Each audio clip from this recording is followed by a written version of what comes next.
Get in the game with William Hill, the place for fans who want a little more out of the games they love. Go to WilliamHill.com or download the app, register, and get your bet down. Bet spreads, parlays, in-play, and more using William Hill's simple and safe deposit and withdrawal methods. And now William Hill has a sign-up offer that can't be beat. Get up to a $500 free bet on your first deposit by signing up today with promo code PIKE500. That's a free bet up to $500 just by signing up and making your first deposit with promo code PIKE500 with William Hill. Get in the game with William Hill. New customers only, must be at least 21 years old. Terms and conditions apply. Problem gambler, call 1-800-GAMBLER.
Welcome to Turnpike Sports. I'm Dave Weishuttle, and as always, I'm joined by my producer and co-host, Doug Weishuttle. Doug, such a great week. The NBA is back. The NHL announced they're coming back in January, and one of the most surprising events of this week, the Jets won. About damn time. Well, I was going to ask you, you're a Jets fan. I mean, I'm getting the sense that not a lot of Jet fans are happy about it. I don't care about that. Okay, you're happy about it? I am not one of those guys who likes to see a team lose for a number one draft pick that really you don't know anything about yet. Okay, and, well, it's just I'm in the minority. I actually prefer, if anything, doing a reverse Tannehill here. Keep Darnold and get rid of Gase. Get Gase out of there, because I think once Gase is gone, Darnold actually showed some competency back there. I don't know who came up with that game plan. That was not a Gase game plan. Okay, all right. That was totally different than what I've seen earlier throughout this year, and also last year too. Well, you know, it's a very interesting. I am not a Trevor Lawrence fan. Okay, well, I'm watching the news, and I'm seeing, we have the New York news here, and I'm not seeing Jets fans overjoyed. I'm seeing some like you who are very happy that, they got the monkey off their back. They're not going to go winless, but then I'm seeing others saying, oh my God, they just blew their future. There goes our number one draft pick, and woe is me, woe is me. I'll say this. From what I've been seeing, when Darnold came back from his injury, they had like a 3 or 4 game stretch of being totally out of sync with each other. Darnold was finally playing with all 3 receivers, and it was almost like watching him go through an exhibition season.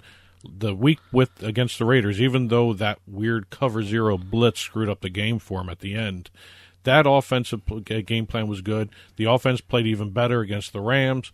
I'm starting to see that offense gel. If they had a better offensive line, a more consistent offensive line, and maybe some more creative play calling too, that team is actually in position to actually do well next year, but they got to get rid of that coaching staff. Well, it should be very interesting. It was shocking to see. I just hope they don't. After the LA Rams beat up on the New England Patriots, I thought they were going to come in and just smack around the Jets, and the Jets really, really handled it well. My biggest fear is that the Jets play well in the last 2 games of the season and Gase stays. I can't see that happening. I can't see it happening either, but weirder things have happened. I can't believe they let him fire Greg Williams. I would have thought that'd be Joe Douglas. But again, weird dichotomy between all the different parts of the front office there. So, but I'm happy that they won, and I don't care about Trevor Lawrence. Okay. Well, we got a great show coming up for you. We got our NFL picks later on. We got the Turnpike Sports Book Report, where we talk about what's going on in the sports books across the country.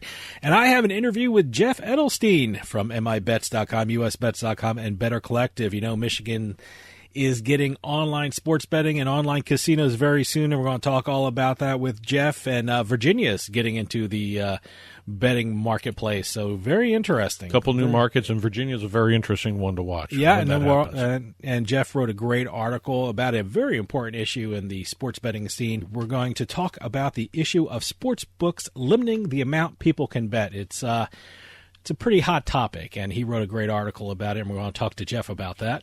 It's been a busy week in sports, so let's take a trip down the Turnpike.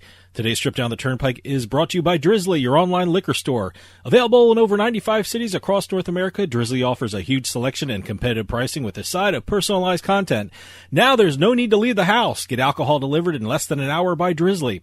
Head on over to drizzly.com and order today. And now get $5 off your first order of $20 or more when using our promo code DRINK19 at checkout. Shop beer, wine, and liquor with drizzly.com. Exit 1. First up this week, we may in 5 to 10 years be having a different sports betting experience altogether. Okay, all right. The company Entain, which used to be GVC. Okay, all right, They changed their name. All right. They're also co-owner of BetMGM Sportsbook, Roar Digital, all that. They have done a deal with Verizon Media, and according to this agreement, the goal here is to develop new opportunities across sports and entertainment, including a virtual reality experience for live sports viewing. So if I'm viewing a live sporting event, they're going to include what? Virtual reality? Well, here's what they want to do. You're going to be sitting at home, basically. All right. Or, you could be courtside. I don't know. It could be either or, but this is for when you're not there. You could actually put on if you're courtside, you're there. Yeah, well, if you're not at courtside. Okay. You can put on your VR glasses, whether it's Oculus or whatever the device now, you those have. are those big goggles. eyewear Yes. that we see in these YouTube videos that people are playing games and they're swiping at things and they eventually fall over into a wall.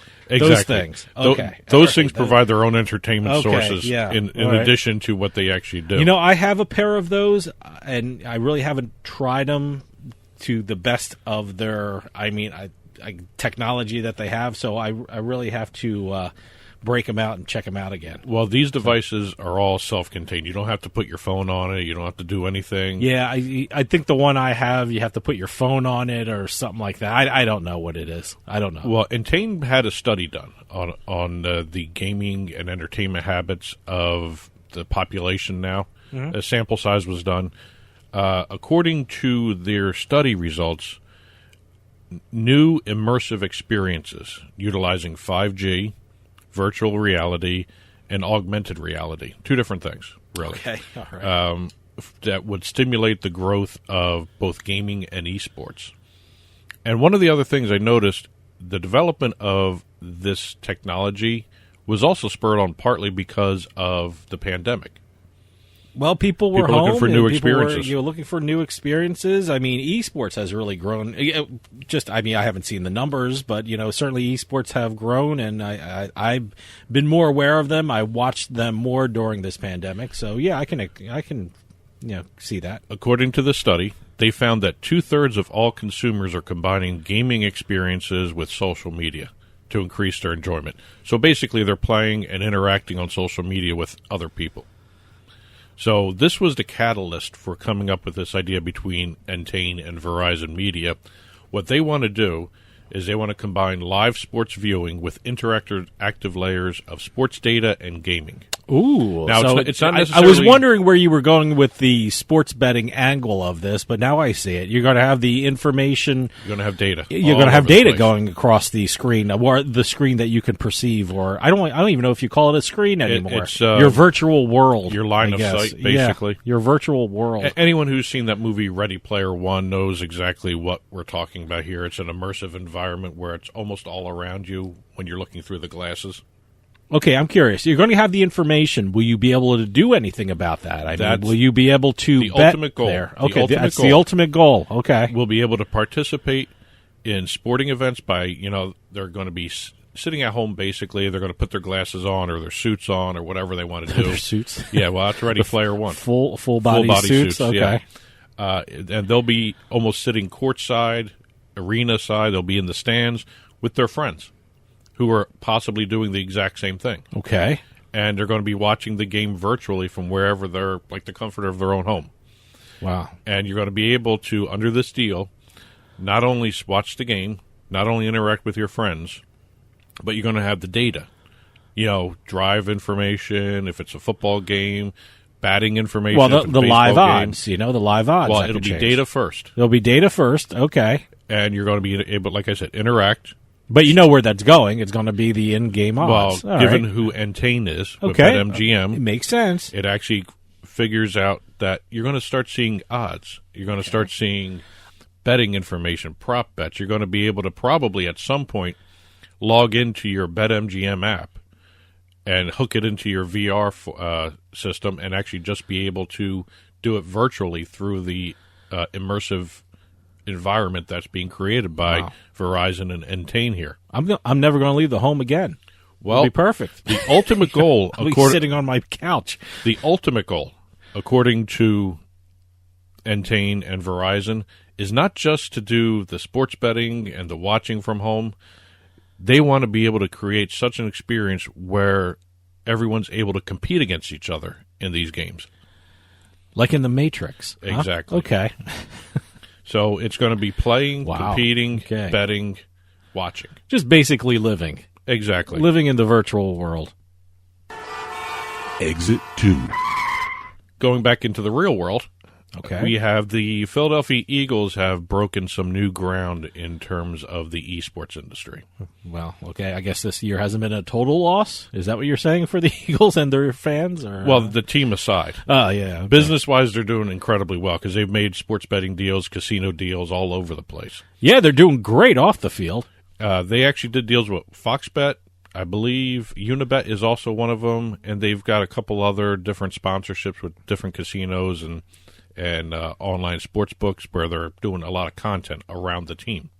Yeah, soon they're going to have another casino right by them, right? Isn't Live Philly being built around the sports betting complex? It's getting there. Yeah, let me put it that way. It's getting there. I don't know when it broke ground. I should say it broke ground, right?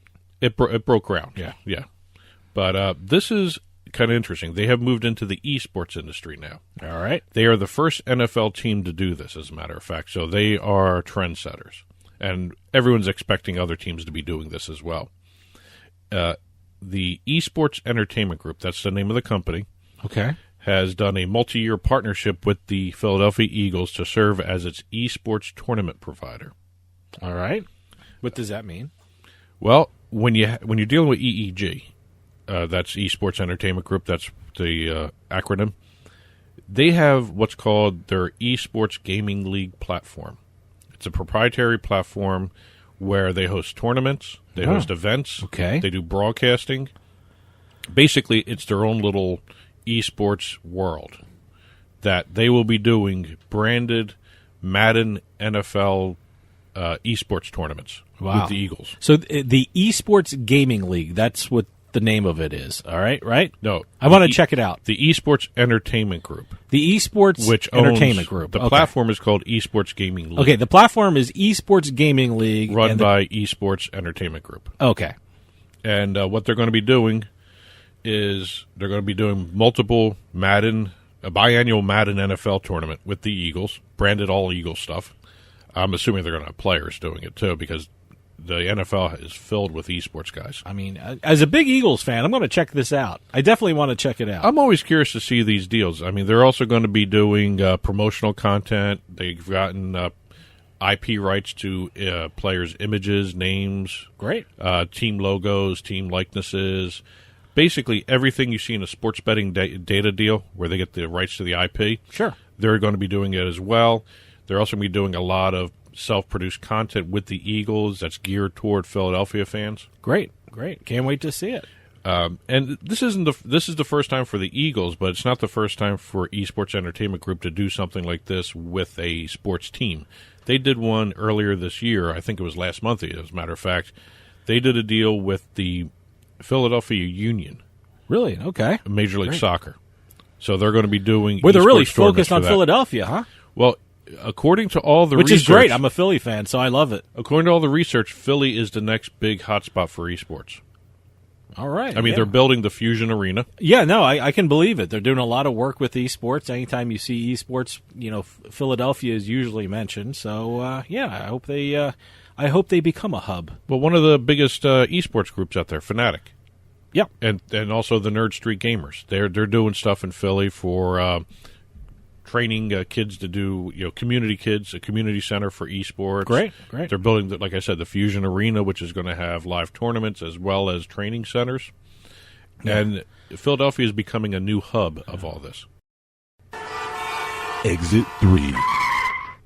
Okay, a trend that was started by the Washington football team is now trending over into baseball. Okay, you mean a name change? Is that what we're talking about? I don't know if you can consider dropping a moniker a name change, but yes. You're going to have to change the name. Yeah, yes. But the Cleveland Indians will no longer be the Cleveland Indians soon. So, but next year they're going to be the Cleveland. Isn't it supposed to take place 2022? They just announced not too long ago that they're going to be dropping the Indians part of the Cleveland Indians. Okay. Now, this is after, let's see, they've been the Cleveland Indians since 1915. All right. With what was going on with the Washington, formerly the Redskins, the Washington football team, I should say now, they have decided to move away from the Native American motif. Okay. And they want to be a little bit more politically correct. Sure. So that makes sense. Makes sense. They've already gotten rid of Chief Wahoo off the hats. Yeah. They now have a letter C. And they're looking at doing something not for 2021 per se. They're looking at 2022 for a full-blown name change, full-blown, maybe possibly uniform and color change. Now, wait, for the new season, have you heard of anything? The Cleveland announcers, will they not be referring to, will they be calling it the Cleveland baseball team in 2021, or it's going to be everything the same 2021, but 2022 we're going to have? Well, you may want to hold off calling it the Cleveland baseball team, because as soon as we start talking about this a little bit more in terms of trademarks, they got an issue. Squatters? Are we talking about squatters? Lots of squatters. Lots of squatters for the trademark? But anyway, always happens. I did a little research into the history of why they were called the Indians. According to the team, they have always said it was to honor former player Louis Sockalexis, a Native American from the Penobscot tribe who played for the Cleveland Spiders, which was a major league club in Cleveland before the Indians came around in the 19th century. Why don't they call it the Spiders? Well, that's one of the suggestions of what they could change the name to. What they're thinking of doing right now, last year they had their opening day uniforms just said Cleveland across the front. Okay. So the initial thinking is maybe just don't go with the name. Just call it Cleveland. Right. But Major League Baseball may have tipped their hand here. Okay. They filed something? Major League Baseball, and this is the only one they actually have filed. It's an intent-to-use filing in the trademark office, which means it's not in use yet. Okay, but it's basically name reservation. Well, it's in the name of it. I hate saying reservation. Intent to use. Yes. Okay. Well, they have filed an intent-to-use trademark application on August 17th for the brand name Cleveland Citizens. I'm not crazy about that name. What do they do for a logo? Well, again, they may not have one. They may not have a logo. Cleveland Citizens. They may do a city skyline shape, something like that. But ultimately, it may not end up being the name. What are these things about? Certainly news is going to come out, but why don't they go and look at filing an intent-to-use trademark before they announce that they're changing the team name? Because, look, as soon as they announce they're changing the team name, all these people from everywhere starts doing intent-to-use trademarks. They file, like, the Cleveland Bears or the Cleveland Eagles or whatever. They do an intent-to-use for that, and when Cleveland, the baseball team, wants to use something like that, they think, you know what, I already have the intent to use, they're going to have to buy it from me. So why doesn't the team just do a whole bunch of intent to use and then announce that, we might change the name? 2 years ago when they dropped Chief Wahoo, there was no intention of changing the name. Okay. But when the Washington football team dropped Redskins, so that's when that spurred everything on. But when Washington dropped Redskins off the team logo, name, and all that stuff, there was a flurry of filings in Cleveland. Okay, so these people were Well, thinking... let me rephrase. Not in Cleveland, but for Cleveland. Okay, all right. So, so they were stuck because of the ripple effect of Washington. People read the tea leaves and they saw, what, Right. It looks like Cleveland might change their name, so I'm jumping on the intent to use trademark filing. Right. Maybe Cleveland would have to buy it from me. Right. That's what happened? A lot of the big choices that they were looking at have already been registered. Okay.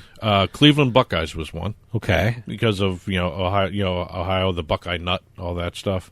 Okay. Is the big thing for them. Sure, Ohio State, yep. Buckeyes. Well, I'm sure the Ohio State would have a problem with that. No, they probably license it.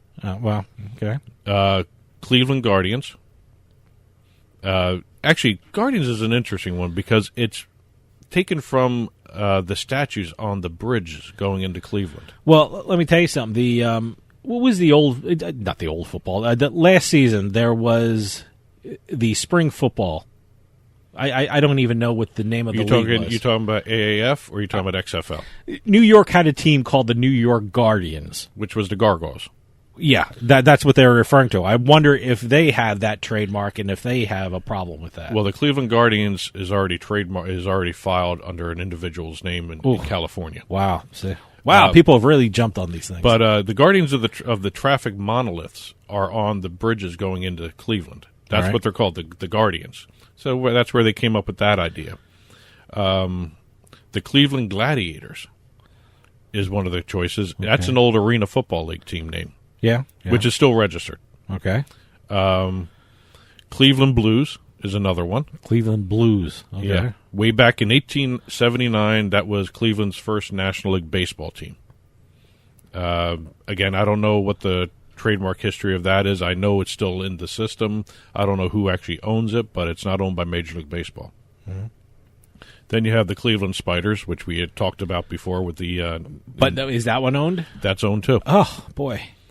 But again, it's one of these things where... It's a chore to rename a sports team. It is really a chore. Which is why their initial thinking right now is just drop Indians. Cleveland? Cleveland baseball team is even trademarked. Oh, wow. So it's one of those things where they're going to have to keep an eye on some of these things. Some of these are still intent to use in the filing systems. But again, it's one of those things where I think what they're going to have to do is really think this out. Yeah.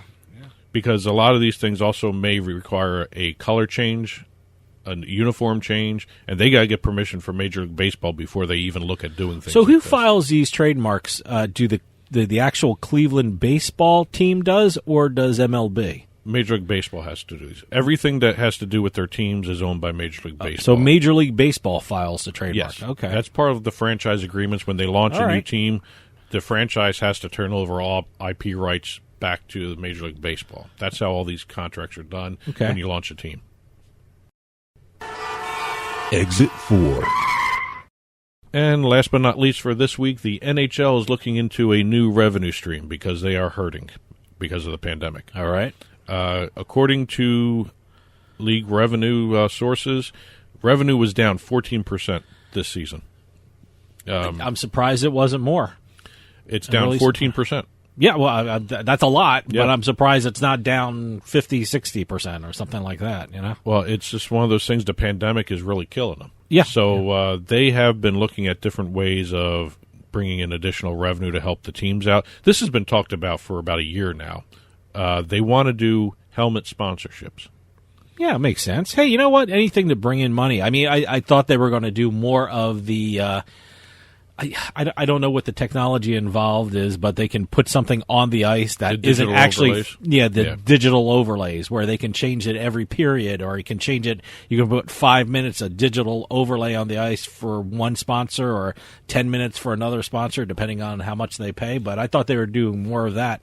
Well, they have been. Yeah, but you can only load it up so much. You only load it up. Put it so you can't even see the ice. Yeah, you know? I mean, at some point you're not going to see the puck. I mean, yeah, right. But this is being done overseas. The European hockey leagues all have helmet sponsors. Oh, makes sense. And they're doing well with it. But again, look, basketball, NBA, they have the jersey sponsorships. So why not the NHL have their helmet sponsorships? Well, not only do the NBA have the regular season jerseys, they have the practice season jerseys. They've also eased up restrictions on alcohol sponsorships, gambling sponsorships. Major League Soccer also are going to have shorts sponsors. Sure, okay. They don't have anything on their shorts yet. So, you know what? Makes sense for NHL to do their helmet sponsorships. And they're saying this is the test period. This season will be a test period in terms of not only getting the sponsorships on the helmets, but this may lead to jersey sponsorships in hockey. Fine with me. Which is something this league needs because I think they have been hurt the most by the pandemic, more so than any other pro leagues. Baseball, I know, shut down their minor league system. Yeah. They're restarting that, as a matter of fact. Basketball is doing well. I haven't heard too much about the D-Leagues in D-League basketball. Doesn't exist anymore. Okay, in basketball? G-League. Okay. G-League. They used to, well, what do they call it? I call it the D-League, developmental, but they change it to G-League? Because Gator is the big sponsor. Okay. Well, there you go. There's another sponsorship. So NHL doing helmet sponsorships, not a problem. It's a step in the right direction. Not a problem with it. And today's trip down the Turnpike was brought to you by Drizzly, your online liquor store. Available in over 95 cities across North America, Drizzly offers a huge selection and competitive pricing with a side of personalized content. Now there's no need to leave the house. Get alcohol delivered in less than an hour by Drizzly. Head on over to drizzly.com and order today. And now get $5 off your first order of $20 or more when using our promo code DRINK19 at checkout. Shop beer, wine, and liquor with drizzly.com. And as always, you can get in touch with Turnpike Sports by calling or texting us at 609-512-5910. That's 609-512-5910. At Turnpike Sports is the show's handle on Facebook and Twitter. At Turnpike Sports Radio is our handle on Instagram. And as always, our email address is info@turnpikesportsradio.com.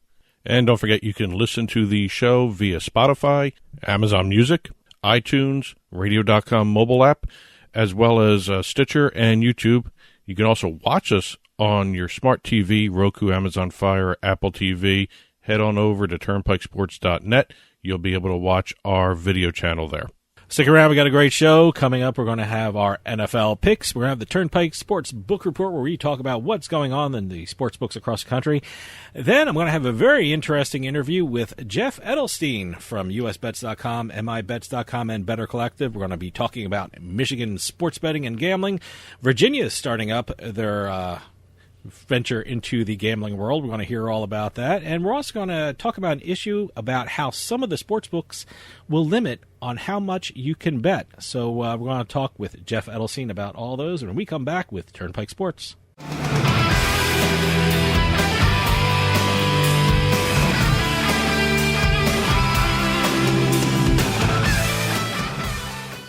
Is your bathroom looking old and worn out? Want to update it, but you don't know where to start? Then let BCI Bath & Shower show you how to turn that old bath into an aisle of beauty and functionality. Our residential bathroom solutions provide the best value on the market, and our customer service is second to none. Our cost-effective BCI Bath & Shower family of products has what you need.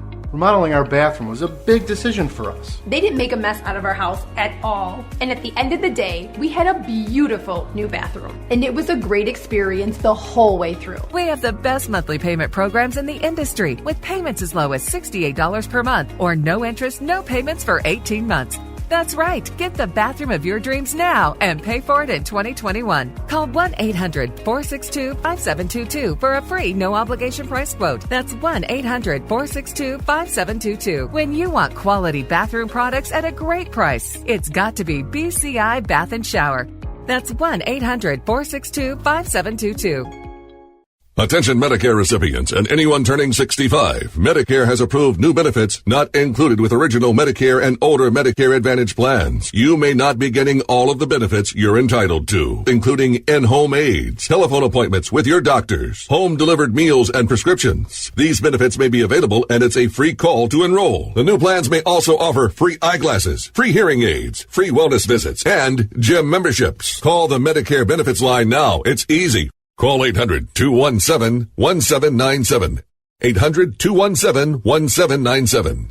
Find out if you're eligible for new benefits like meal and prescription delivery, in-home aids, and telemedicine. Some plans may have a $0 monthly premium or zero copays for big out-of-pocket savings. Not all Medicare Advantage plans are alike. The new plans have more benefits for many people. Call 800-217-1797. 800-217-1797. 800 888-217-1797.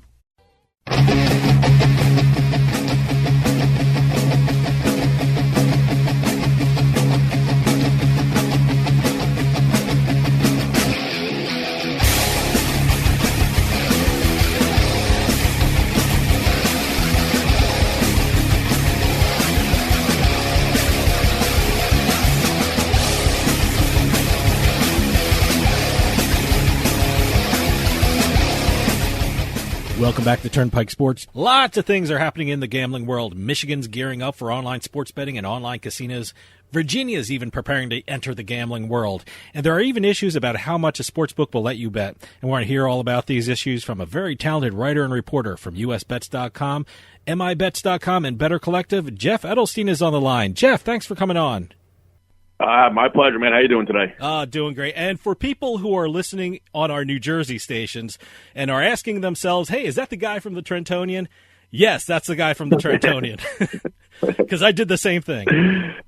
But it's great. There you go. Yeah, I've been at the paper for a long time, and I'm still writing some columns for him, so it's all good. Big fan for lots of years. I'm from your part of New Jersey, so I've read you lots of times. And I got to tell you, I'm loving your gambling stuff now. I mean, what you're covering in Michigan is so incredible. I know a lot of people are interested in Michigan. I know a while back the state passed a gambling expansion law, which included online casinos, online poker, and online sports betting. But as we sit and talk today, I mean, if I wanted to gamble in Michigan, what's available to me today if I wanted to go out and gamble in Michigan? Not a lot. Right now, the 3 Detroit casinos are closed due to COVID. They're set to reopen December 20th. I'm not sure, if the governor's going to, if she'll extend that or not.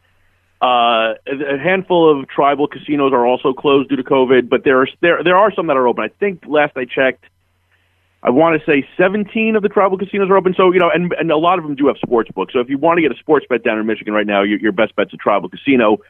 But it really does appear that mid-January seems to really be like the launch for the online products, and it's going to be one of the more watched launches, I think, that we've had, probably since New Jersey came on. Yeah, no, absolutely. But, you mentioned the pandemic. But when it comes to Michigan and the pandemic, how have they handled the COVID crisis? I mean, have they been on did they suspend activity? Did they decrease the amount of people going in? Or have they been closed all this time? What happened in Michigan with regard to the casinos? The governor, Gretchen Whitmer, she closed down things back in March, along with with most of the rest of with a lot of other governors, especially Democratic governors, across the country, including the casinos. The casinos did not open back up. The Detroit casinos did not open back up until it was mid-August, I believe, and at the time it was 15% capacity. And I'm not sure. I don't think the capacity limits were ever really raised for the 3 Detroit casinos. Now, the tribal casinos, not controlled by the Michigan state government, federal lands, controlled federally. Most of them closed early on, but opened up probably about, maybe like a month or 2, 3 after, the original shutdown. The 3, city casinos were back open up in August, 15% capacity. And then it was, I want to say, the 6th of December that the governor came back and shut everything down again. And so it was extended once. We'll see if she extends it again. But obviously it's been a hit for the casinos, sure. And clearly, the online product cannot happen soon enough for them. Oh, absolutely, and like I said, you've been covering Michigan in such a great way, and it's really great to see what's going on in Michigan. I know they passed a law that expanded gambling to online casinos. I want to hit the online casino aspect of it first. I mean, you mentioned mid-January. Have they given any more of a specific time frame when those online casinos would go live? No, and I'll tell you, I think the press people, I think, at the Michigan Gaming Control Board have had quite enough of me, because I keep emailing them every day. I'm like, give me anything. I'll take any morsel you got. But so basically what happened was, the law was passed back in December of last year. It's been a little bit over a year now that the law has been on the books. And then after the law gets passed, then it has to go through the process, right? And the process basically consisted of the Michigan Gaming Control Board setting up the rules and regulations, which they did, and then that gets passed off to the it's called JCAR. It's like a rules committee in the Michigan, House and Senate. They finally got around to it. They finally waved the rules through a few weeks ago. And once that happened, then it just becomes a question of licensing and testing and, getting, really dotting the I's, crossing the T's. And that process started on December 2nd. At the time, the Michigan Gaming Control Board gave a 4 to 6 week window for that to kind of play itself out before the first, casinos and sports books come online. In recent days, they've kind of pushed it much more towards that 6 week angle. And so while we don't have an official date for any one sportsbook or casino to launch, they're pretty firm with the mid-January date, which puts them at the far end of their original 4 to 6 week plan. And what's really interesting, there's no way to know until it happens, obviously, but it's kind of expected that instead of like a slow dribble out of a FanDuel here and BetMGM there, it's going to be a little bit of like a gold rush scenario where a lot of these sports books and casinos are going to be launching, certainly within weeks of each other, probably within days of each other, and I wouldn't be surprised that in some cases within hours of each other. I remember here in New Jersey, I think when we're talking about sports books, DraftKings started first, and they were number one sports book for a couple of months until everyone caught up to them. And I was wondering how the rollout would happen. Online casinos and online sports books. I was just very interested in how they would do that. Have they talked about how they're going to do that? Roll it out, gently, or they're going to one morning everything's going to be available? From what I've been able to gather from the Michigan Gaming Control Board is once these companies once everything's filed and ready to go, they're going to give them the green light. Okay. And so again, obviously, the landscape of online sportsbook and online casinos has changed dramatically in the 2 years plus since New Jersey, was the first to launch, right? Yeah. There is, the race to secure customers is, with, giant bonuses and, givebacks and promotions. It's just like any other business. You want to get those customers first and lock them in and hopefully keep them, from playing on the other sites. Obviously that's, I'm sure, the goal of all these places, and getting first to market is going to be, especially in the dead of winter in Michigan. I don't know, that seems to be a pretty good place to be, first to market. I remember when New Jersey started online casinos, the geolocation was just terrible. I can play online casinos in my living room, but they said my bedroom was too close to Pennsylvania. and I remember when sportsbook started, some banks didn't want to get involved. Are they banking on some of these problems, or am I talking about old generation technology that I'm complaining about? Yeah, I think a lot of lessons have been learned in these short 2 years, right? Where I think they expect the rollout to go relatively smoothly, and I think that's kind of highlighted by the fact that they're casinos and sports books are coming day one with this. It's not like they're not going to stagger the launch of one or the other. So to overuse the term, it looks like Michigan is going all in immediately with all this stuff. And I don't think they anticipate problems along those lines. I think the sports books and the casinos and their partners, I think they know what they're doing at this point. When we talk about the online casinos in Michigan, what casinos are we talking about, and how many online casinos do they expect to have?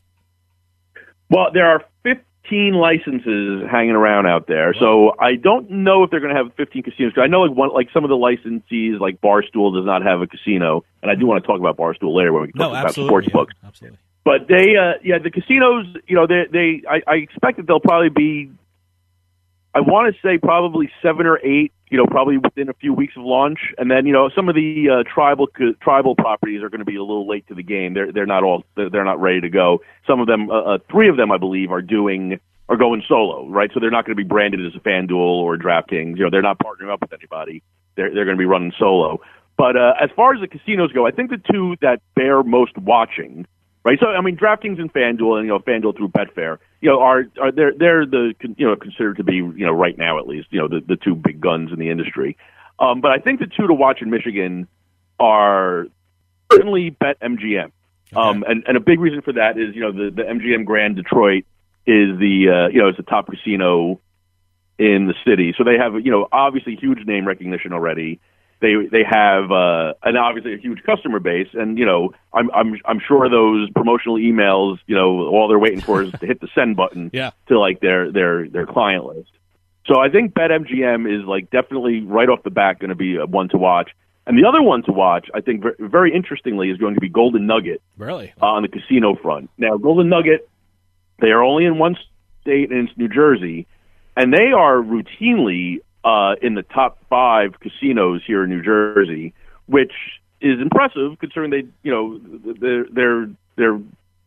not exactly the biggest operation, especially they don't have the sports book side, and so the casino for Golden Nugget, they are routinely ranked as the best casino by players in New Jersey, and so going out to Michigan where they don't have the name recognition obviously that they do here is a big test for them. And I think, after that first month or two, when those numbers start trickling in, and if Golden Nugget makes its way like into the top 5 in Michigan on the casino side, I think that's going to be very notable.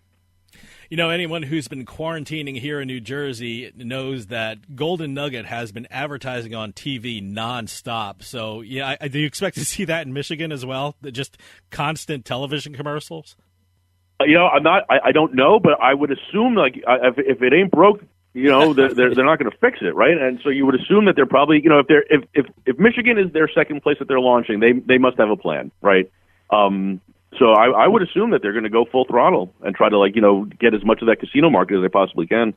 You mentioned sports betting. I was curious, how is Michigan doing with sports betting? When they release numbers, you always hear about Nevada and New Jersey and Pennsylvania, but is Michigan really doing well with sports betting? And how many sports books are there in Michigan? So the sports books, so when it comes to the tribal numbers, they're not released as often as you would like. The 3 casinos in Michigan are doing just fine. Now they're not, again, this being, it's in person only, and so it's not the, they're not getting obviously like all the customers that they're going to get when it comes time to. Go online, but they're doing fine. I think, it's hard to gauge, honestly, because they started, I want to say, like 3 days before, like, the lockdown came in Michigan. Like, like as soon as, like, they were ready to get going, it got torpedoed. As we're talking here, I'm looking up the latest numbers. Handle in November on the sportsbook side for the 3 Detroit casinos was $25 million. Which ain't nothing, no, right? No. But when you look at like New Jersey and like with their online, I think they're closing in on $1 billion this month. I want to say, so like there's a long big launch pad for Michigan and for these sports books to gain to gain money here, when they go online. And Michigan is similar to New Jersey in many respects, right? The population's about 1 million. I think Michigan has about 1 million more residents. It has like, the city suburban split. So I think, New Jersey is probably a pretty good comp for what might be happening in Michigan or what's might about to happen in Michigan. And once again, you're talking about mid-January for the online sports books to hit, right? Yeah, that seems, that's the closest, that's the hardest date we've locked down so far. So we'll call it sometime between January 10th and 20th until we hear otherwise. How about that? So when these online sportsbook goes live, are we going to see the normal players in the Michigan market? The FanDuels, DraftKings, BetMGM, and I know you wrote a great article about Barstool Sports. What are some of the books we can expect to see in Michigan? Yeah, so there are 15 of them coming. FanDuel and DraftKings are clearly considered to be, they're definitely there, and they are considered to be the 2 top, guns in the area there, right? And so, like, everyone's going to be gunning for them. But PointsBet is going to be there. PointsBet is, they're in New Jersey. They're a different animal, right, where you can bet. Yeah. If you want to, like, take, say, the Detroit Lions and, -7 points, you could PointsBet that, and if they win by 10 points, you win more money. If they lose by 4 points, you lose more money. It's the whole thing, right? But PointsBet's going to be there. BetMGM, Barstool, William Hill, Fox Bet, Bet Rivers, which is currently only in Pennsylvania, they're going to be in Michigan. That will be their second state. Same with Parks. Parks is a Philadelphia-based sports book. They're going to be in Michigan. Golden Nugget will be there, and then there's a WinBet will be launching in Michigan. Bet America will be launching in Michigan, and then 3 of the tribal casinos who are not partnered with any of the big names. They're going to be going at it. They're going to be having their own software and going at it alone. That's the Firekeeper, Soaring Eagle, and 4 Winds tribes. Mm-hmm. They're going to be going at it, but.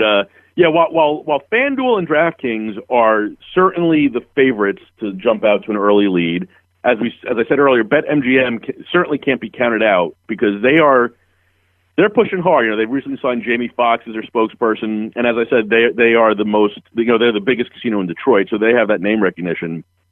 Barstool I think is really, really, truly the one to watch. I spoke with someone at Round Hill Investments. They have the biggest ETF, gambling related ETF in the business. Their product called Bets, BETZ. Mm-hmm. But their analyst Mateus Dorda thinks that Barstool legitimately might end up being the number 1 sports book in Michigan, which would be pretty big news, I think, in this world. To topple FanDuel and DraftKings. And the reasoning behind this is. Barstool, Dave Portnoy, the face of the Barstool Sportsbook, a University of Michigan graduate, so he has, he's a known quantity there. Obviously, the Barstool Sports app and the Stoolies, big, have a big presence out there. Sure. If Pennsylvania is any indication, when Barstool opened in Pennsylvania, Portnoy and the whole Barstool crowd will be literally moving to Michigan, setting up shop there, and being part of the culture. And on top of all this, Barstool launched in Pennsylvania, months after FanDuel DraftKings, right? Yeah. And, maybe even a year after. And they are now the number 3 book, in Pennsylvania. And so the idea that they're going to be starting, at the same time as everyone else, a lot of eyes on Barstool and how things go for them in Michigan.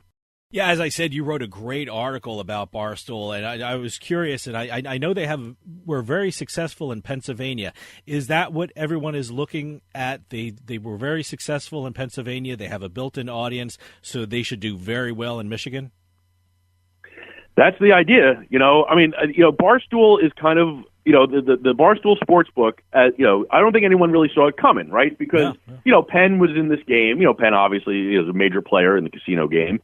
And, nobody knew they were going to be buying an interest in Barstool, a year ago or whatever it was. And so now that they did, and they've really, Dave Portnoy is the face of Barstool Sportsbook, period, end of story. And no other sportsbook is going anywhere near close to a persona-driven marketing ploy, if that makes any sense, right? They are really, they put their chips in with Portnoy, and they're saying, and with the idea being that his personality and his social media following, and on top of that, let's not forget Barstool Sports is more than just Portnoy. There's a lot going on at Barstool, Sure. And it's going to serve. The hope is that it serves as a funnel to get people to their sports book.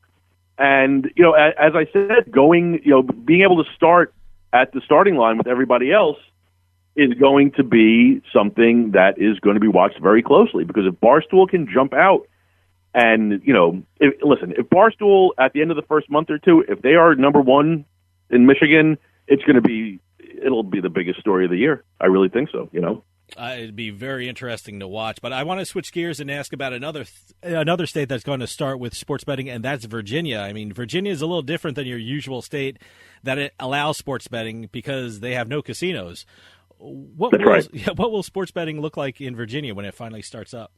Yeah, your guess is as good as mine. I mean, it is radio silence coming out of the Virginia world. The one thing that we keep hearing is that they will launch sometime in the spring of 2021. Does that mean that they're going to launch in the spring of 2021? Your guess is as good as mine. Part of the issue, I think, that we're not getting that much out of Virginia is that this is going to be, kind of a state-run operation, right? Because it's going to be, the lottery, the Virginia lottery is the running this behind the scenes. Applications are in. They received, 25 sports betting applications. They have 90 days to go through those, and I think those applications were in by, I think, November 1st or October 31st was the date. So they have 90 days to approve these things. And there's only 12 licenses available, so not everyone who applies is going to get one. I guess theoretically, they could be live as early as late January, early February, but nobody knows. No announcements have come, from the lottery or from anywhere really. So it's kind of like a wait and see. One thing that we do know is that online is going to be launching there before casinos. Yeah. Brick and mortar casinos. Brick and mortar casinos looks like 2022. They're working on rules and they're going to have some casinos, on the ground by 2022. But for sure, I think there's 4 cities in the state that voters approved, brick and mortar casinos for. I think they were Bristol, Danville, Norfolk, and Portsmouth. So we're just waiting, really. There's a lot of hurry up and waiting out of Virginia, and they're not. And as I said, we're not getting the same, almost daily updates that we're getting from Michigan. So we'll see. I think we're going to wake up one morning and Virginia's going to be like, "Hey, guess what? We're live." So hold on. Well, I got to tell you, what's interesting thing about Virginia is there's no requirement for an online sports book to be partnered with a retail property. I mean, I just interviewed a new sports book out there called Zen Sports, and they applied to Virginia because they don't have the retail property in Virginia. And I was curious. I mean, are we going to see that from Virginia? A lot of the new sports books I've never heard of, start applying there. It's going to be such a very interesting state to look at. Yeah, I mean, there really is no way to know. The one thing about those 12 licenses, though, is that there seems to be like a little wiggle room, right? Yeah. Basically, if you set up shop at an existing a professional sports venue, right? Then it doesn't count towards the 12 licenses. And so, like companies like WinBet, for instance, is partnered with the Richmond Raceway. Okay, with the idea being that they could set up a shop there. And that wouldn't count towards the 12 licenses. Wow, that's interesting. There's a lot of unknowns really with Virginia right now, or at least a lot of we're not telling you yet part. But I'll tell you, if they're going to let any brand new operators into the space, what are you doing later today? Maybe we should put a little plan together. Yeah, right. Hey, let's get a business plan to submit it. What the hell? Jeff, we don't have a lot of time left, but I certainly want to hit upon an excellent article you wrote on usbets.com, and that has to do with betting limits for some sports books. I mean, I follow some bettors on social media, and this is one of their big gripes about sports books. But really, it's not just an issue for people who bet big all the time. I mean, for people who aren't familiar with the issue of sports books limiting your bets, what are we talking about here? When a sports book puts a limit on your bet, what are you referring to? Well, it's the amount that they're going to let you wager on any one event, and this is it's not like a new thing, right? No. Going back into the olden days of pre-PASPA, of course casinos were going to have limits on their bets, but for the most part, they were hard and fast, and the people and gamblers and bettors knew what they were. The difference now with these online books is that that's not really the case. You don't really know where you stand. And, sports books and professional bettors have long had, a mostly symbiotic relationship, right? So, bookmaker A sets the line at -3. All the pros come in, they love it, they start hammering the -3, and now all of a sudden you wake up tomorrow and it's -4, right? Yeah. And so the books and the sports bettors kind of it was mostly a symbiotic relationship, and that's how lines ended up getting made for the most part, right? The book puts the line out, and they wait to see what the sharp action does. They adjust the lines accordingly. The online books, the newer sports books into this field, they're not doing that. They're very quickly limiting sharp action, right? And so in some cases, it's hard to say that the line is a true market line, right? If you're not getting the sharp action. Yeah. In other cases, it's pushing sharp action away because a sharp bettor's not going to want to if they're limited to $100 a bet. What are they doing there? and there is concern that this will continue to push things offshore. It could be a little bit of a black eye for the industry, but it's not just big bettors. One of the things I touched on in the column, what really like triggered the column in the first place, was a guy out in Chicago. He's a fantasy football analyst, as a job, and he tried to get a bet down on the Chicago Bulls number 4 pick, who it was going to be in the in the NBA draft. And I can't remember who they ended up drafting. This is a day-to-day game here, but he was right. Okay, and at the time when he tried to get his bet down, the odds were plus 3,000, listed at plus 3,000. So he put down a bet for $250, and he gets back immediately that he was approved for $29.50, and that he'd have to wait on the rest of the bet. 10, 15 minutes pass. They come back to him. They say, we're not accepting the bet. The odds go from plus 3,000 to plus 800 on him, right? And so that just seemed a little disingenuous to me, right? And then I started looking a little bit deeper into it, and I was finding that a lot of players, and these are not necessarily what you would consider to be professional sports bettors, but they are, maybe known quantities in the fantasy football industry or whatever. They were having trouble getting down $100 a side, early on early week action. And so, the column that I wrote really concentrated on the fact that this is really the only business I can think of where how much you're allowed to spend is opaque. I likened it, and probably this was a little foolish, but I likened it to going to the grocery store, filling up your cart, getting up to the register. You got $250 worth of groceries on the conveyor belt, and the cashier says, you're only approved for $31 today. I mean, obviously you're going to take your business to a different supermarket, right? Yep. Yeah, well, there's a lot. So the idea, I'm sorry. Go ahead. Well, I'm curious. There's a lot of new sports bettors out there. It's a brand new thing for a lot of people across this country, and I'm sure people are listening to this and thinking, is there any way for me to know that I could run into this problem before I place the bet, or am I really flying blind when it comes to something like this? You're flying blind. I mean, if you look at the rules and regulations of these sports books, they all have posted limits, right? That they'll take bets up to X amount of dollars on NFL games, take X amount of dollars on player props, blah, blah, blah. But they all also have the following sentence in one way, shape, or form. We reserve the right to not accept any bet, right? So they have limits in place, but they're also reserving the right to not take the action. And it's surprising how quickly it can happen. I don't want to name the book, and I am not. I am the furthest thing from a shark, the furthest thing from a whale, right? But I did run into a little bit of good luck with one of these on one of these sports books, where I ended up about $4,000 over the course of maybe 6 or 7 months. Okay, so this was I was thrilled. This is I couldn't believe it, right? Well, next thing I know, I try to put a player prop bet down for $100, and I get denied, and they limited me to $20, and I am not. Okay. As I said, I cannot stress this enough. I am not a big bettor, right? And I'm certainly not one that I think would be, flagged, but I was. And so, there really is no way to know. But I'll tell you this, if you're a new bettor and you put down a few $1,000s here and a few $1,000s there and you win, I would expect to get limited pretty quickly. And I think that going forward could become a major issue for these sports books. Well, certainly sports books are private businesses and they have every right to make money. But when it comes to betting limits, are there operators that handle it better than others when it comes to notifying their customers? Well, yeah. So Circa, which is they've been open 18 months in Nevada. They have an online presence there, and they also have an online presence in Colorado, and they plan on going growing further in the coming years.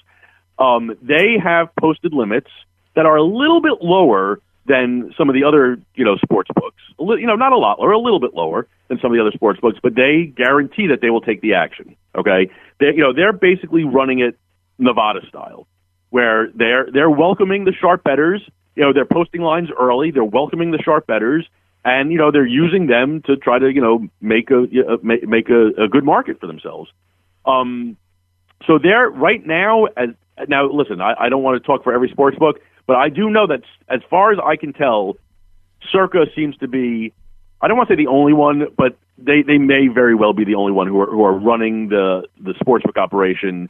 The way it used to be run, when it was just, happening in Vegas. Do you think this is an issue that could be settled in the near future? I mean, if people make enough noise about it, sports books will take notice and maybe make changes to this practice, or are we screaming at a brick wall? It's hard to say. Yeah. It's hard to say. And the reason I think it's hard to say is that, so much of the market is going to be, and so much of the market is going to be, and so much of the market that the sports books are going after are the hobbyists, right? Yep. They're trying, in a perfect world, right? We're going to wake up in 10 years, and betting on sports books is going to be seen, kind of like gardening, as a nice little hobby for someone to have, right? And so I don't know that the sports books are necessarily going to change their methods when it comes to, limiting action. I would hope that at the very least that they are going to be a little bit more forthright with what action they're going to limit, right? So if let's say I've been playing on XYZ Sportsbook for a year and I'm winning, let's say, it would be nice for them to tell me, hey, listen, we're going to limit you on player props to $50 a side, going forward. That way, I know not to spend 3 hours trying to figure out how Evan Ingram is going to do against the Titans this weekend. You follow what I'm saying? Yeah. So it's hard to say. I'll tell you, the column that I wrote for US Bets, it got a lot of traction, more traction than I expected, honestly. A lot of big bettors, a lot of big names in the industry were retweeting it and everything. And, I got a lot of congratulatory tweets and, things along those lines. Not one sportsbook reached out to me, though. So that might be a little telling, right? Jeff, we're running out of time, but I want to give you the chance to tell people where they can read your articles and also give out your social media address so people can follow what you're up to. For sure. The best place to find me is on Twitter at Jeff Edelstein. That's EDELSTEIN. And, I'm writing across all the Better Collective properties, US Bets and Sports Handle, as well as MIBets.com and TNBets.com for Tennessee. I'm a little bit everywhere. Going global, I guess. There you go. Jeff Edelstein from MIBets.com, USBets.com, and Better Collective. Thanks so much for coming on and giving us an update about what's going on in the gambling world. And seriously, man, don't be a stranger. We love having you back on. My pleasure. Anytime. Thank you for having me. All right. Stick around. We'll be right back with more Turnpike Sports.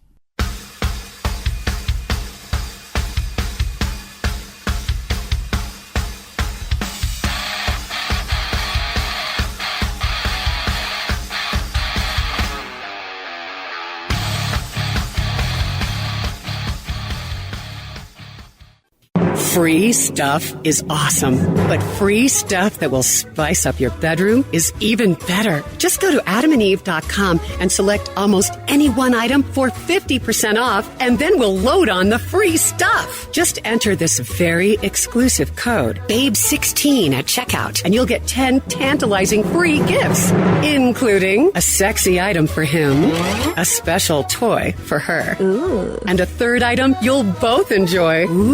And 6 extra special bonus items that are sure to rev your engine, pique your curiosity, and even blow you away.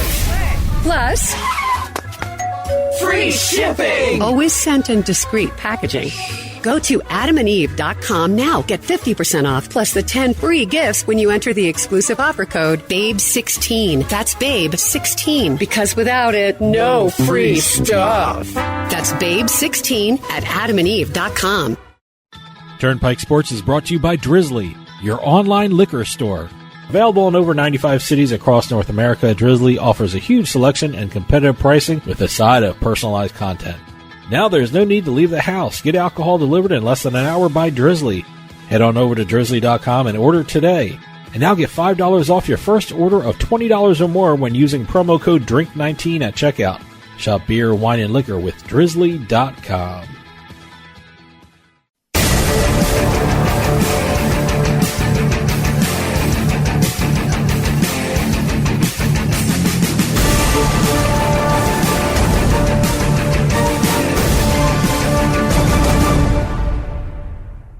And the Turnpike Sports Pro Football Pick segment is brought to you by William Hill in New Jersey. Football is back, and William Hill is celebrating the 2020 season with a great new welcome offer in New Jersey.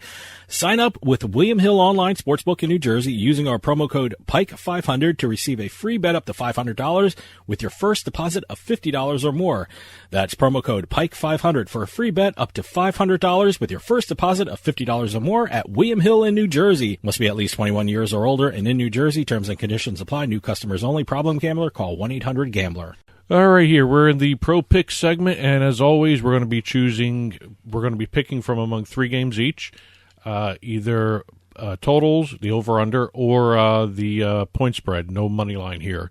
We're going to put these up on the blog. Money line's too easy. Yes, but we're going to put these up on the blog at turnpikesportsradio.com. Click on the blog button, and you'll see our picks posted about an hour or so after the show is released. We're releasing it early this week because of the Christmas holiday here, where there's going to be 4 straight days of games for the NFL, Friday, Saturday, Sunday, Monday. So it's going to be very interesting to watch all this football being played again. It's going to feel like a stretched-out Thanksgiving holiday with all these games going on. Sure. But the picks will be up. Just if you feel like commenting on them, you can. Info at turnpikesportsradio.com. Hit us up on Facebook, Twitter. Turnpike Sports is the handle for both of those. Turnpike Sports Radio is the Instagram handle as well. Last week, you did well again, or you did good.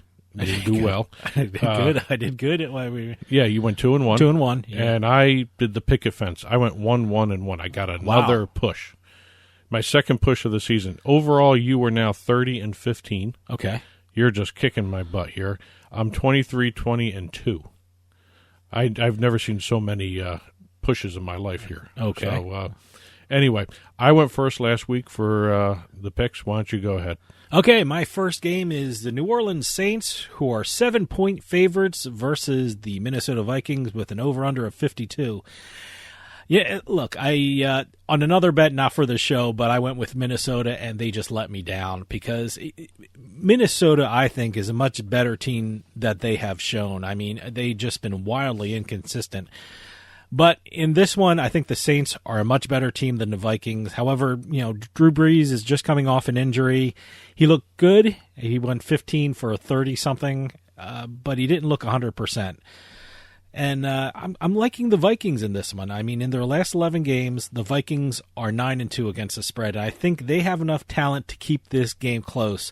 I think the Saints are going to win it, but I think the Vikings are going to cover. So I'm taking the Minnesota Vikings to cover. Well, it's probably going to take a little while for Drew Brees to get over all those broken ribs and everything. Yeah, so. He had 3 touchdowns, though. Yep. He threw for 3 touchdowns, but 15 for 30-something, that's a little below what he usually does. Un-Drew Brees-like.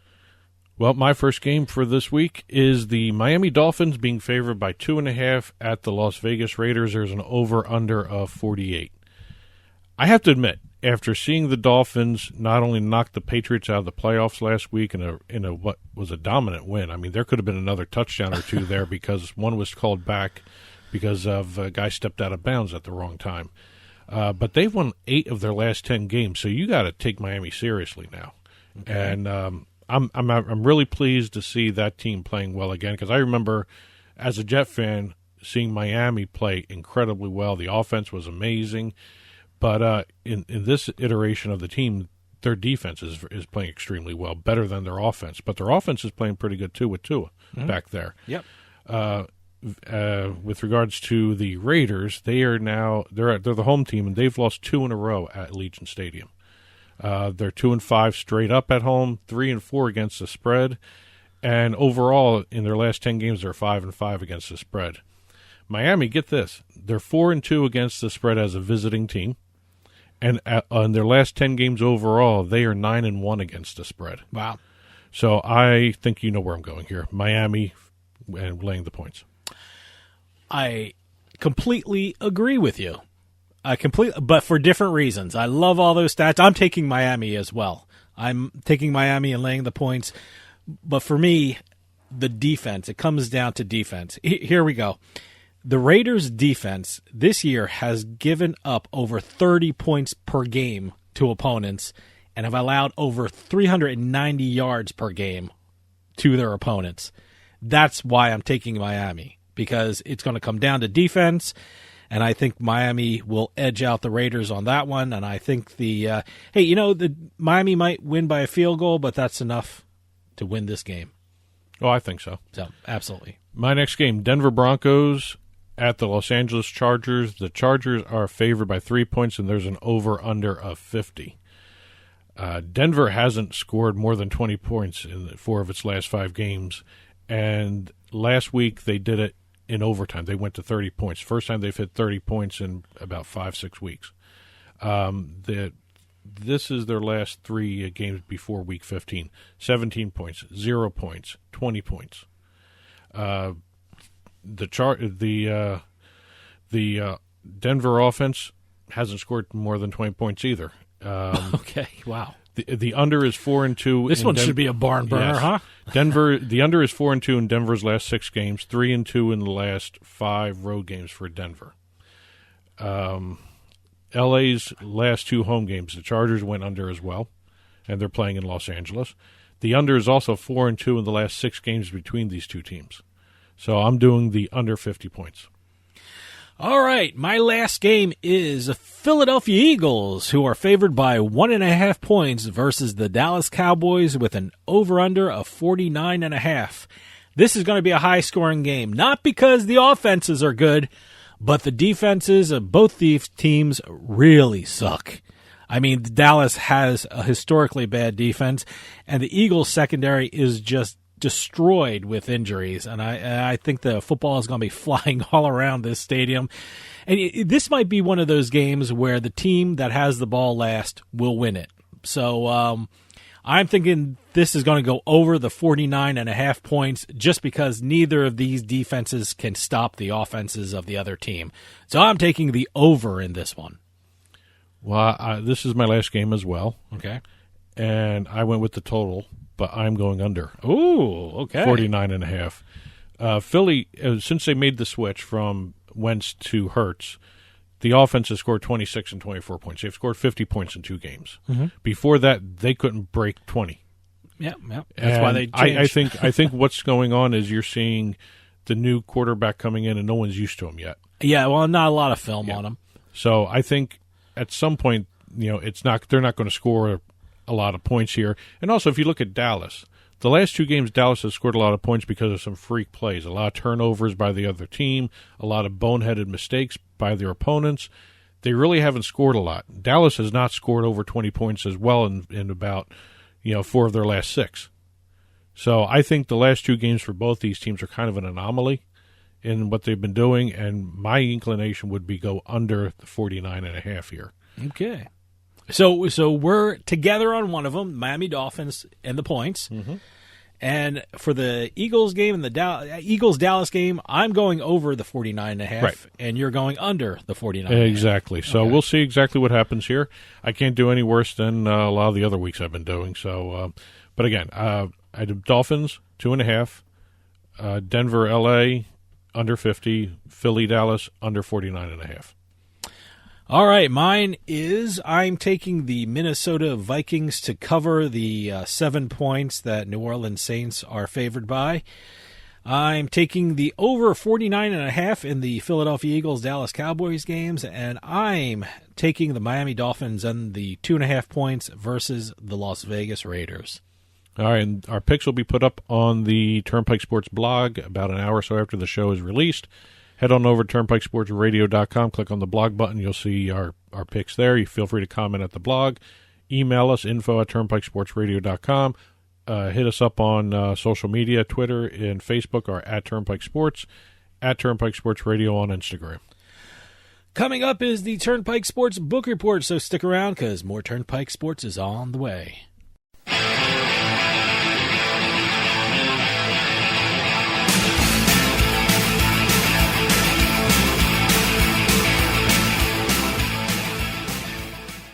Sometimes life is wonderful, and sometimes it's not. Cherish the good, but always be prepared for life's challenges.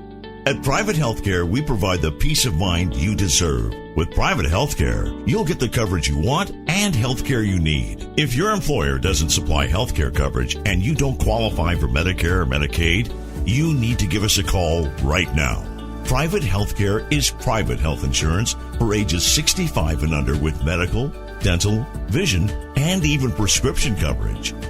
When life comes at you unexpectedly, you need to be ready, and health insurance is your financial safety net. If you're looking for health coverage at the best price and your annual household income is $35,000 or more, give us a call at 800-231-9279. That's 800-231-9279. 800-231-9279. Tax Solutions Now is a complimentary referral service that connects callers to companies that provide tax services. Money matters. If you owe thousands in back taxes to the IRS, how much can Tax Solutions Now save you? I paid less than I owe. That's right. Money matters. So call Tax Solutions Now and get the IRS off your back. Since 2014, Tax Solutions Now has been a leader in the tax resolution industries. Remove wage garnishments, property liens, fines, and penalties. Qualify for the Fresh Start program or even uncollectible status. How much can Tax Solutions Now save you? I owed the IRS over $10,000. I paid a fraction of what I owed. Call now to reduce or even eliminate your back taxes. I called Tax Solutions Now and got the IRS off my back. Thanks. You saved us a ton of money. Money matters. How much can Tax Solutions Now save you? Call now and find out. Call 800-683-7377. 800-683-7377. 800-683-7377.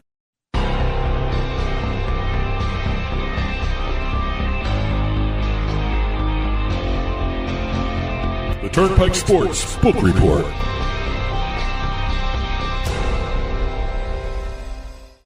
The Turnpike Sports Book Report is brought to you by BorgataSports.com. Your favorite casinos now, your favorite sports book available anywhere in New Jersey, BorgataSports.com.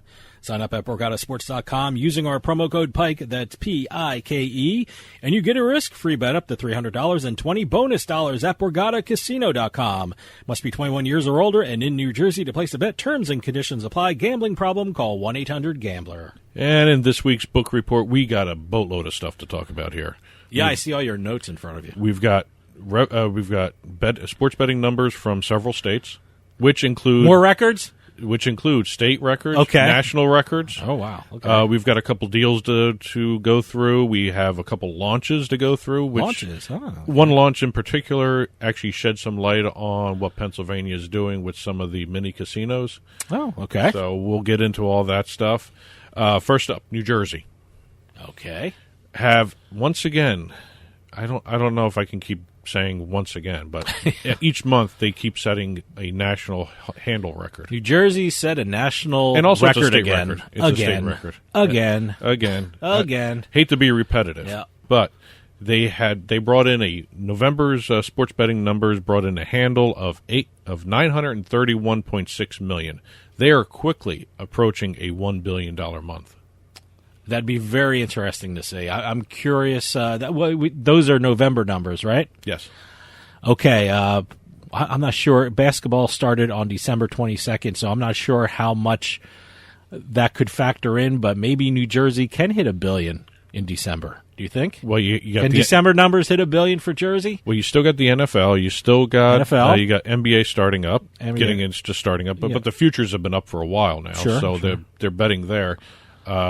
You're going to have other sports still going. MMA still going. You have you're going to have overseas tournaments. People are betting on soccer, all that stuff. Sure. So I'm very curious to see what's the month that Jersey knocks it over $1 billion. It may very well be November. It could even be December. I mean, you're giving us November numbers. So. That's what I'm saying. That's right. I'm confused here. I've confused myself. I'm waiting for December's numbers to see if we can get it to $1 billion. I don't know if December can do it though. Like I said, NBA starting up. I don't know. December 22nd was the start of the NBA, so I don't know if there's enough. Was it a week? Yeah, week and a half maybe. I'm thinking you may NBA see basketball. January being the month. I did my first NBA bet, by the way. I did a futures NBA bet. I did a couple. I did I just did one. It was a very interesting one because I've never seen it winning percentage. I did the. And people can write in and tell me if this was a stupid bet. I bet that for the entire season, the Sixers will have a winning percentage of 61.5. So at the end of the season, I can see if the Sixers will have a 61.5 win percentage. If they do a full season, 82 games, it's based on a 60-game Well, they have to have 60 games. Yeah, they actually have to have 60 games, and that's when it kicks in. Because if it doesn't reach 60 games, that's when they void the bet. That's when it kicks in. Yeah. So. But New Jersey also had a revenue of $50.6 million and a hold of 5.43%. One of the lowest holds we're going to talk about today. Oh, okay. But $19.4 million in taxes as well. Great. So all around, New Jersey's numbers are up. I know the casino revenue numbers were down a bit. Well, a lot, as a matter of fact. Yeah. iGaming and sports betting are carrying everything. Illinois had a record state handle of $434.6 million. Wow, boy. Illinois is going to be a hell of a market. You know, once they get rolling, once we kind of get out of this pandemic, I'm very curious to see how Illinois does with sports betting. Well, that's their October numbers. Yeah. So we don't know what they're going to have in November yet. They report a month late. Okay. Later than everybody else, I should say. They had a hold of 9.7% and a revenue of $42.2 million in October. Now, last week we had talked about the AGA saying October was going to be the biggest month for sports betting handle nationally. I think we surpassed that $3 billion mark really quickly here with this. Mm-hmm. Actually, looking at these numbers, the one state I'm really more impressed with as you look at some of these things was Indiana, because Indiana had almost $240 million in handle, and that's next to Illinois now. Okay, and they're not slowing down. Indiana had a record state handle. Let me tell you something. The Midwest, I think, is going to be an incredible section of the country when it comes to sports betting. Well, they had an online handle, Illinois, of $430.5 million. Doing some quick math, that's like a 98% online handle. Is right there. Is that why you had the calculator out? Yes. I was wondering what you were doing with a calculator. I was like, must be working on some figures there. Well, if you compare that to Jersey, who just had the almost $1 billion month, they had a 93.6% of that being online. Wow. Okay. So Illinois is just basically, online only right now. Sure, makes sense. Total of $11.7 million bets were placed in the month of October. Okay. Wow. 40% of that was on footballs. Parlays had 30% of that amount of bets. That's a lot of betting going on. They love their parlays. What was that? Parlays don't build bankrolls; they build sports books. Yes. Is that the old saying that exactly. the sports better use? So. Well, staying in the Midwest, Iowa, they also had a record handle report in November this time, $87.2 million. Now, Iowa's a smaller betting market, and they're just really starting out. $62.4 million in wagers were placed online of that $87.2 million. Let's see. Sports betting in the 5 months of this year since they've launched, $314.6 million total handle. Okay. $222 million of that was wagered via online. They reported a November revenue of $8.1 million, and taxes was, not much. But year to date, they're about $1.87 million for taxes. Washington, D.C. is always interesting because they reported their numbers as well. Because we have, the way it's set up is weird. They have the temporary sports book, the retail book with William Hill at the stadium, and then you have the D.C. Lottery's Gambit D.C. D.C. is very interesting when people are starting to get back into the stadiums. I think D.C. is going to be huge because you know what, they have their sports book at the stadium, right? So at the stadium. So when people start attending games again, their numbers are going to skyrocket. Well, according to the numbers just recently released for November, $3.9 million in handle from Gambit DC, because they always report them separately. They don't do them totally. $3.9 million for Gambit. The William Hill temporary sportsbook brought in $13.7 million in handle. Very rarely do you see a retail now, book. the temporary sportsbook is the one at the arena. Right. That's going to explode when people get back to well, watching also or you're going to see games. You're also going to see the online, when people are in the stadium, they can use a William Hill app. Yeah. So you're going to see an online handle shoot up there, too. Yeah. But again, this is only a retail book beating an online book, especially coming from Jersey or in Pennsylvania. It's kind of unheard of to really embarrass a online book from a retail book. But that's what's happening in D.C. You're seeing William Hill outperform the DC Lottery's own app for sports betting. And the app is available throughout the entire district. The William Hill book is only in that stadium. Oh, okay. Wow, that's interesting. Well, okay. that's why it's interesting. It's kind of a weird setup there. Gambit had a 22.7% hold, and William Hill in DC had a 19.9%. Wow. So both of them are holding on to a lot more money than a lot of the neighboring states are doing. But that could just be amount of, the volume, or maybe even just traffic in terms of going other places. People are crazy and they're betting on parlays and they're that could losing. Be it too. That's what's happening. Mississippi also brought in reported their numbers for the month of November. Revenue was $8.1 million on a handle of $54.4 million. Now, remember, Mississippi does not have online sports betting. That's pretty impressive for in a pandemic with no online sports betting. That's pretty good. Well, the November handle of $54 million was down 11% from the $61 million that they reported in October. So the retail books are still performing well. Yep. But again, I don't know whether it's the amount of sports going on. I don't know exactly what the trends for Mississippi bettors are, what they follow. College football. Well, that just seems like a college football state. Well, according to the breakdowns, Mississippi bettors, let's see, at the coastal casinos only, because they break them down to regions as well. $26.2 million was wagered on football, $1.3 million on basketball, $23,000 on baseball. Okay, when you say football, that means college and pro. Pro. Okay, yeah. Well, they love their football. And then you have a further $4.7 million was wagered on other sports.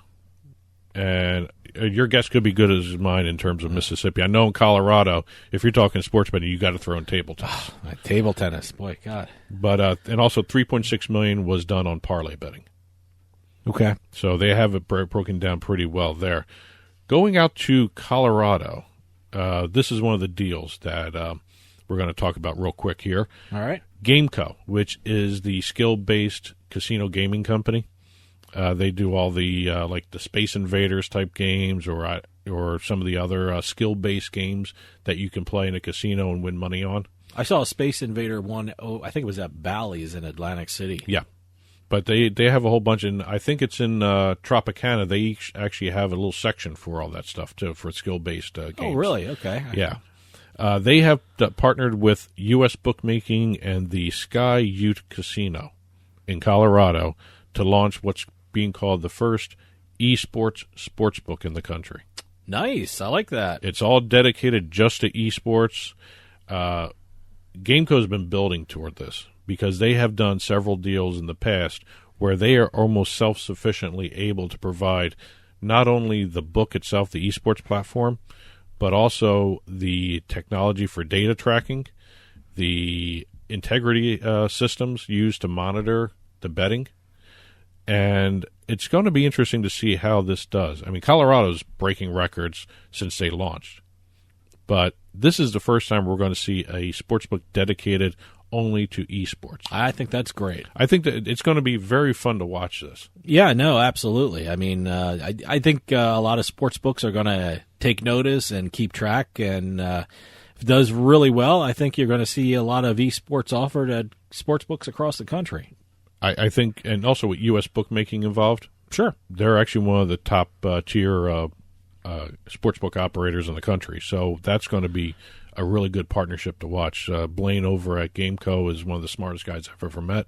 Yeah. And it's going to be an interesting addition to the sports betting market. Let me put it that way.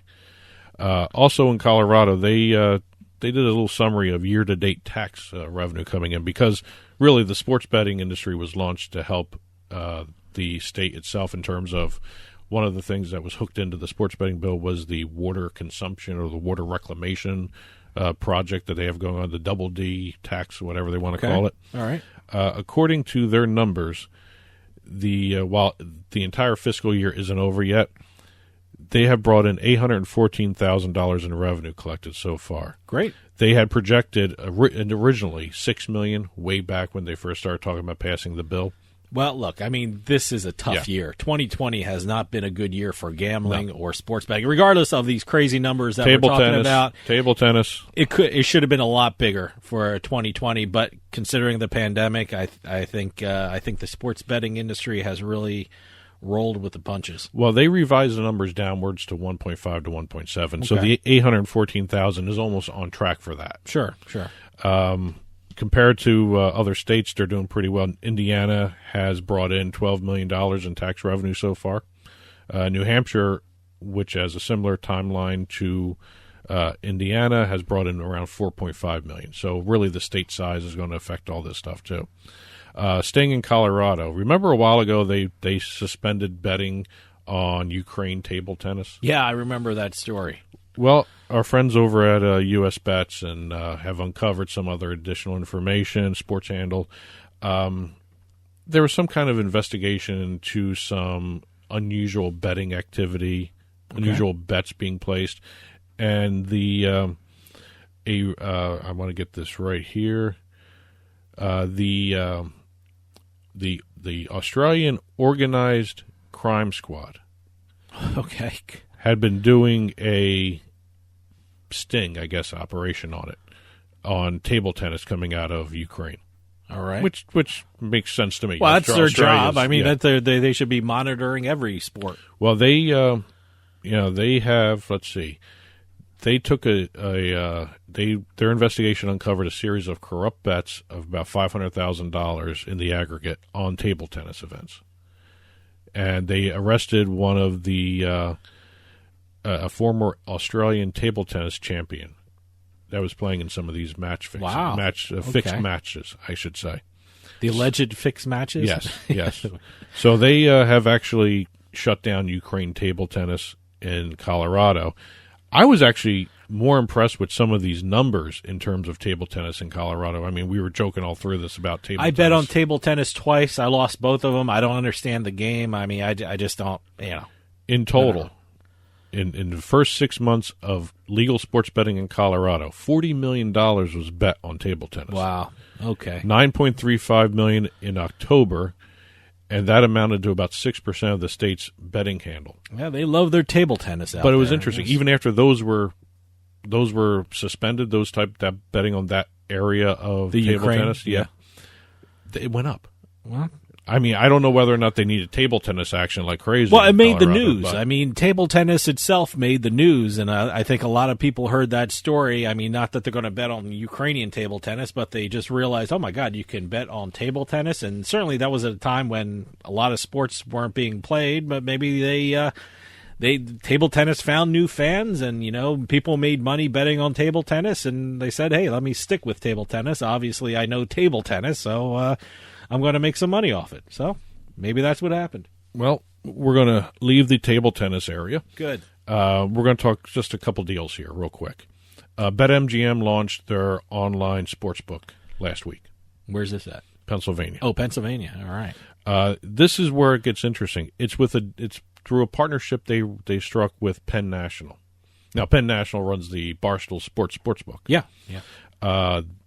The casino or property, I should say, that they're hooked into for this online license is Penn National's mini casino. Wow, great.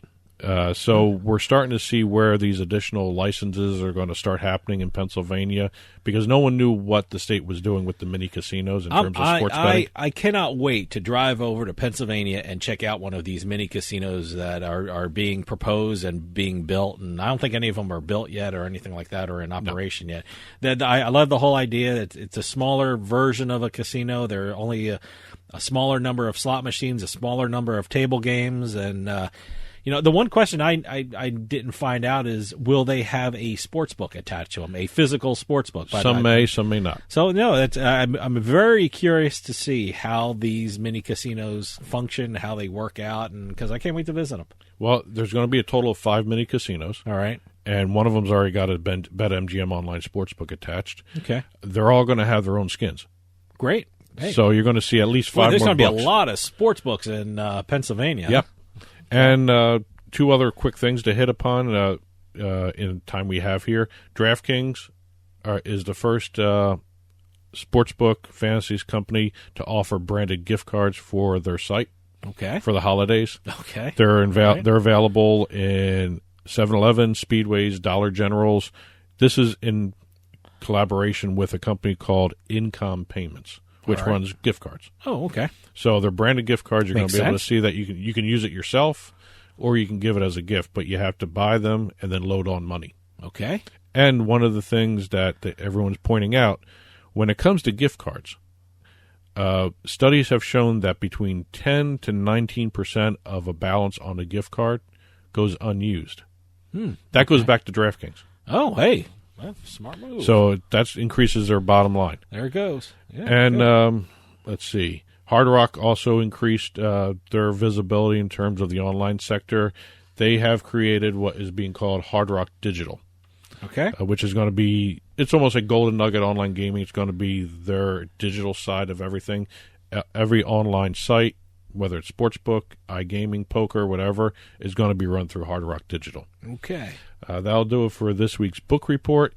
As always, head on over to turnpikesportsradio.com, click on the blog button, and you'll see these stories that we talked about, as well as other stories that we didn't have time to hit this week.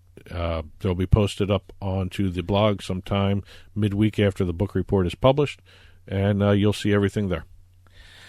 And that'll do it for us. If you're heading out to one of the newly reopened casinos or sportsbooks, please be safe, and happy holidays from all of us here at Turnpike Sports. We'll see you next week on the Turnpike.